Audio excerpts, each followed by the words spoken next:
എല്ലാവർക്കും മറ്റൊരു വീഡിയോയിലേക്ക് സ്വാഗതം.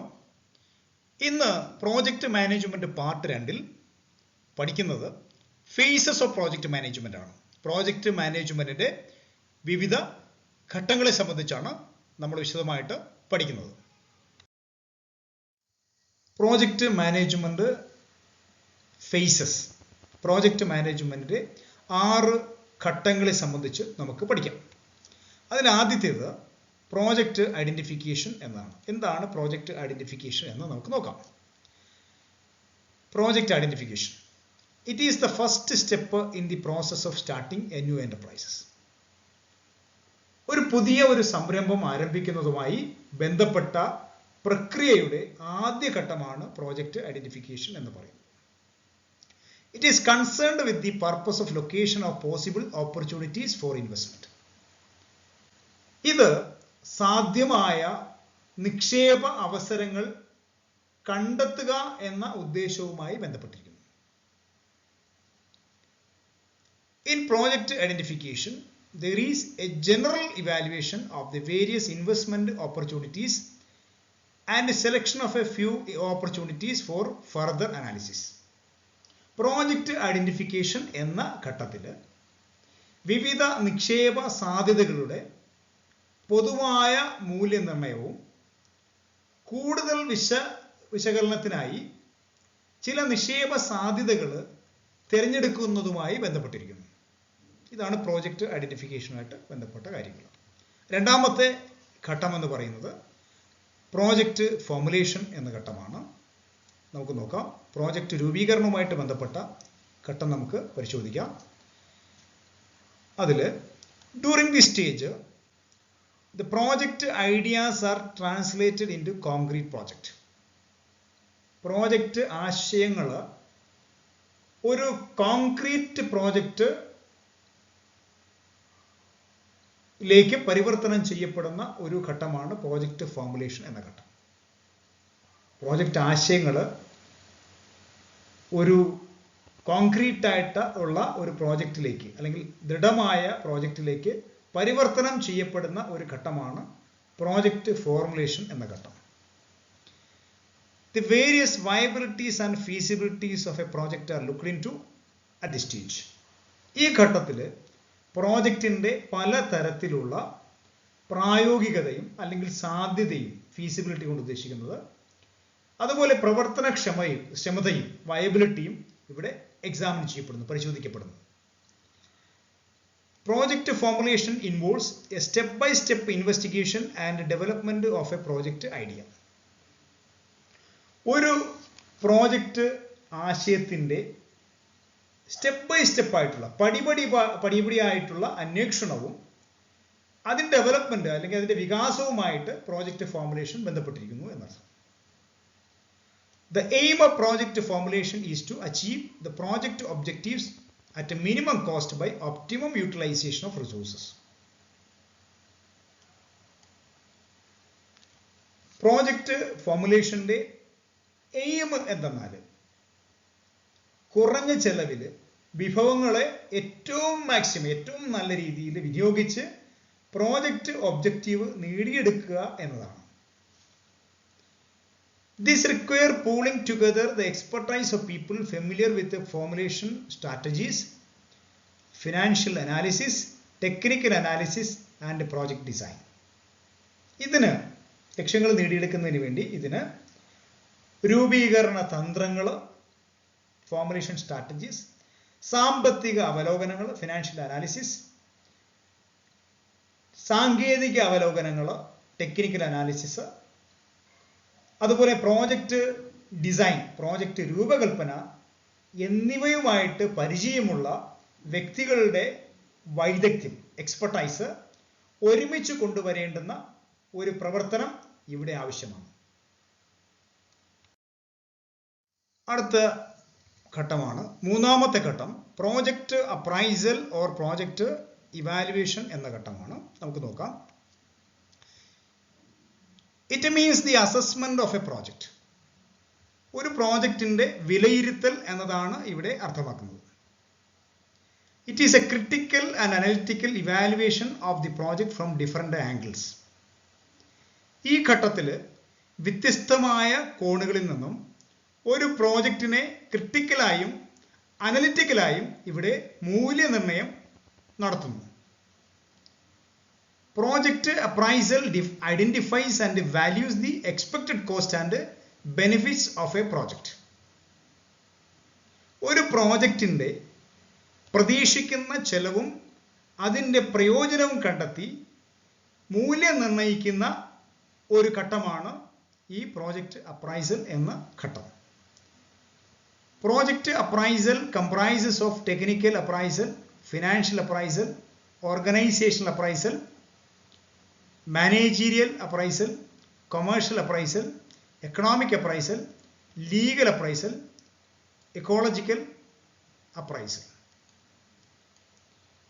അതായത് പ്രോജക്റ്റ് അപ്രൈസൽ എന്ന ഈ ഘട്ടത്തിൽ technical, financial, organisational, managerial, commercial, economic, legal, ecological എന്നീ വശങ്ങളുടെ മൂല്യനിർണ്ണയം നടത്തുന്നു. അടുത്ത നാലാമത്തെ ഘട്ടമാണ് പ്രോജക്റ്റ് സെലക്ഷൻ എന്ന ഘട്ടം. നമുക്ക് നോക്കാം. During the stage a few projects in hand are scrutinised in the light of the appraisal made.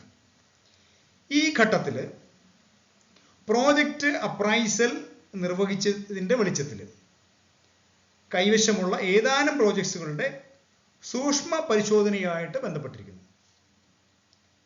It means rational selection of the best project. ഇത് ബന്ധപ്പെട്ടിരിക്കുന്നത് നല്ല ഒരു പ്രോജക്റ്റിന്റെ യുക്തിപരമായ ഒരു തിരഞ്ഞെടുപ്പ് എന്നതാണ്. For making final decision of the project,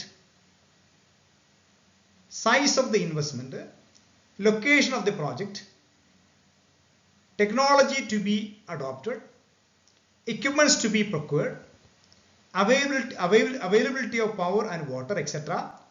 to be thoroughly considered.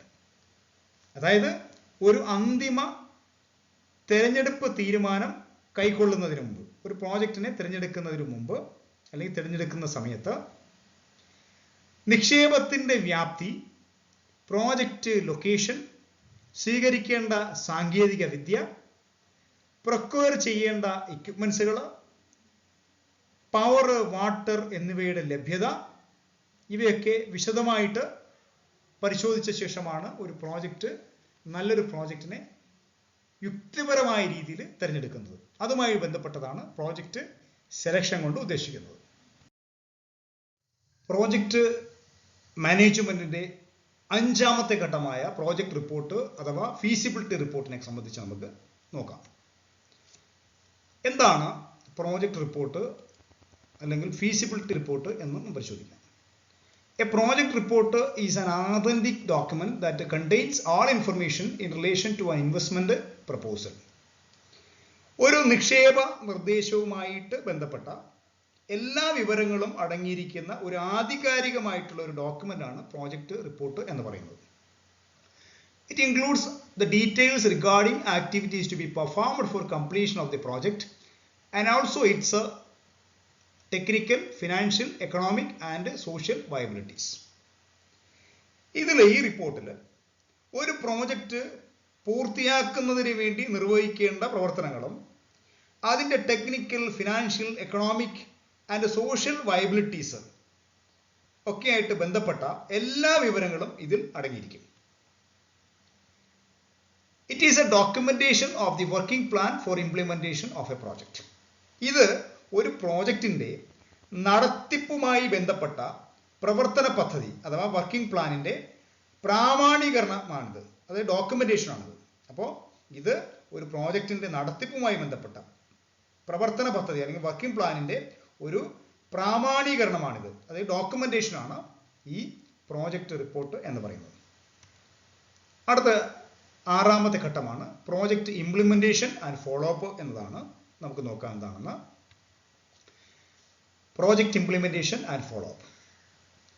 This is the stage where ideas are converted into reality. ഈ ഘട്ടത്തിൽ ആശയങ്ങളെ യാഥാർത്ഥ്യത്തിലേക്ക് പരിവർത്തനം ചെയ്യപ്പെടുന്നു എന്നുള്ളതാണ്. During this stage, a project is completed wisely within the budget resources. ഈ ഘട്ടത്തിൽ ഒരു project budget റിസോഴ്സസിന് ഉള്ളിൽ നിന്നുകൊണ്ട് വിവേകകരമായിട്ട് പൂർത്തിയാക്കുന്നു എന്നുള്ളതാണ് ഇതിന്റെ ഒരു പ്രത്യേകത എന്ന് പറയുന്നത്. The basic requirement for implementation process is to have the work plan understood by all the parties involved. ഇതിൽ ഇംപ്ലിമെന്റേഷൻ പ്രോസസ്സിന്റെ അടിസ്ഥാനപരമായ ആവശ്യകത എന്തെന്നാൽ ഇതിൽ ഉൾപ്പെട്ടിരിക്കുന്ന എല്ലാ വ്യക്തികൾക്കും പ്രവർത്തന പദ്ധതി അഥവാ വർക്കിംഗ് പ്ലാനിനെ സംബന്ധിച്ച് ഒരു ധാരണ ഉണ്ടായിരിക്കണം എന്നതാണ്. Technical and non-technical requirement have to be clearly defined. The working team should have a proper understanding on their strength, weaknesses, opportunities and threats. അതായത് ഇവിടെ ടെക്നിക്കൽ നോൺ ടെക്നിക്കൽ റിക്വയർമെന്റ്, അപ്പോൾ ടെക്നിക്കൽ നോൺ ടെക്നിക്കൽ ആയിട്ടുള്ള ആവശ്യങ്ങൾ വളരെ വ്യക്തമായിട്ട് നിർവഹിച്ചിട്ടുണ്ടായിരിക്കണം. Working ടീമിന് അവരുടെ strength, weakness, opportunities, threads എന്നിവയെ സംബന്ധിച്ച് ശരിയായ ധാരണ ഇവിടെ ഉണ്ടായിരിക്കണം എന്നുള്ളതാണ് പ്രോജക്റ്റ് ഇംപ്ലിമെന്റേഷനെ സംബന്ധിച്ചുള്ള കാര്യം. The main purpose of follow-up is to ensure that a project or process or service achieve its objectives.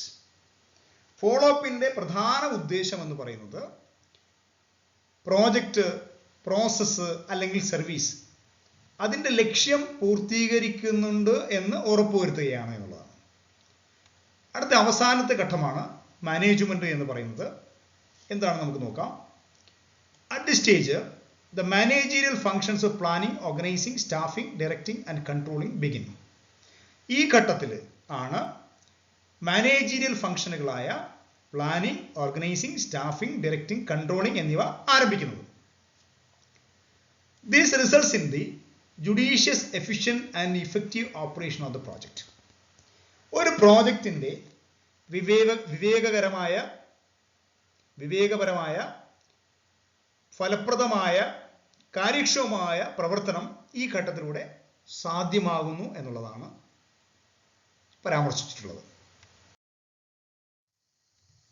അടുത്തത് പ്രോജക്റ്റിന്റെ ഘട്ടങ്ങളും അതിന്റെ റിക്വയർമെന്റ്സും നമുക്ക് ഒന്ന് ബ്രീഫായിട്ട് നമുക്ക് പരിചയപ്പെടാം. ആദ്യത്തെ ഐഡന്റിഫിക്കേഷനിലെ റിക്വയർമെന്റ്സ് എന്ന് പറയുന്നത് selection of a project idea after A careful study of investment opportunities. Investment സാധ്യതകൾ വളരെ കെയർഫുൾ ആയിട്ട് പഠിച്ച ശേഷമുള്ള പ്രോജക്റ്റ് ഐഡിയയുടെ സെലക്ഷനുമായിട്ട് ബന്ധപ്പെട്ടതാണ് ഐഡന്റിഫിക്കേഷൻ എന്ന് പറയുന്നത്. അടുത്ത formation, conversion of an idea into a concrete project. കൺവേർഷനിൽ ഒരു പ്രോജക്റ്റ് ഐഡിയയെ ഒരു കോൺക്രീറ്റ് പ്രോജക്റ്റിലേക്ക് കൺവേർട്ട് ചെയ്യുന്ന ഒരു പ്രോസസ്സാണ് ഫോർമേഷനിൽ. അടുത്ത അപ്രൈസലിൽ assessment of the profitability of the investment. ഇൻവെസ്റ്റ്മെന്റിന്റെ പ്രോഫിറ്റബിലിറ്റി, നിക്ഷേപത്തിന്റെ പ്രോഫിറ്റബിലിറ്റിയുടെ ഒരു അസസ്മെന്റ് ആണ് അപ്രൈസലിൽ നിർവഹിക്കുന്നത്. അടുത്ത സെലക്ഷൻ എന്ന പ്രോസസ്സിൽ rational choice of a project. ഒരു പ്രോജക്റ്റിന്റെ യുക്തിപരമായിട്ടുള്ള തിരഞ്ഞെടുപ്പാണ് സെലക്ഷൻ ആയിട്ട് ബന്ധപ്പെട്ടത്. അടുത്ത project report or feasibility report എന്താണെന്ന് നോക്കാം. Documentation of the working plan for implementation of project. അപ്പോൾ ഒരു പ്രോജക്റ്റിന്റെ ഇംപ്ലിമെന്റേഷനുമായിട്ട് ബന്ധപ്പെട്ട വർക്കിംഗ് പ്ലാന് അതിന്റെ ഡോക്യുമെന്റേഷനാണ് പ്രോജക്റ്റ് റിപ്പോർട്ട് അല്ലെങ്കിൽ ഫീസിബിലിറ്റി റിപ്പോർട്ട് എന്ന് പറയുന്നത്. അടുത്ത ഇംപ്ലിമെന്റേഷൻ ആൻഡ് ഫോളോ അപ്പ് നോക്കാം. Judicious completion with the allocated resources and ensure that project is implemented as planned. അതായത് ഒരു പ്രോജക്റ്റ് വളരെ വിവേകപരമായ രീതിയിൽ തന്നെ അത് കംപ്ലീറ്റ് ചെയ്തിട്ടുണ്ട്, അലോക്കേറ്റ് ചെയ്തിരിക്കുന്ന റിസോഴ്സിനകത്ത് നിന്നുകൊണ്ട് എന്ന് ഉറപ്പുവരുത്തുക. അതുപോലെ തന്നെ ഇതും ഉറപ്പുവരുത്തണം പ്രോജക്റ്റ് പ്ലാൻ ചെയ്തതനുസരിച്ച് തന്നെ ഇംപ്ലിമെന്റ് ചെയ്തിട്ടുണ്ട് എന്ന് ഉറപ്പുവരുത്തണം ഇംപ്ലിമെന്റേഷൻ സ്റ്റേജിൽ. അടുത്ത മാനേജ്മെന്റ് നമുക്ക് നോക്കാം. ഇതിൽ planning, organising, staffing, directing and controlling of a project to maximum return. ഒരു മാക്സിമം റിട്ടേണിന് വേണ്ടി പ്രോജക്റ്റിന്റെ planning, organising, staffing, directing and കൺട്രോളിംഗുമായിട്ട് ബന്ധപ്പെട്ടതാണ് മാനേജ്മെന്റ് എന്ന് പറയുന്നത്.